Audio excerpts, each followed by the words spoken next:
Yan. Ito na ang mga manok. Yan. Hello guys. Ito na at yan papainumin na. Bili kami ng Vitamin Pro pampainom sa manok. Ito yung pinaka-vitamins ng manok. Yan, Vitamin Pro. Sa mga gusto mag-vitamins para sa manok, Vitamin Pro ang kailangan. Charot. Yan na po ang mga manok. Yan. Hello mga manok. Mga itlog na kayo ng madami.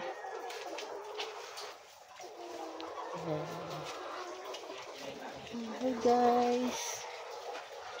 Ang manok. Ano na? Ang Dalawa yan, bagong kapon. alaga. Napakapansubuan ko lang. Mula nung pagdating yan dito, pilay na. Ayan. Titin mo ba makatayo? Ano lang paunahan ang kanilang... Sila. Yan pa nga, kalahating kilo lang. Tara. Bata pang mga to. Wala pa nga ang tag-1 kilo din. Bata pa ito, katansya ko. Batang bata ito. Tingnan mo mga mukha, ano mukhang sisiw pa. Oo, 1 buwan pa na alaga ito.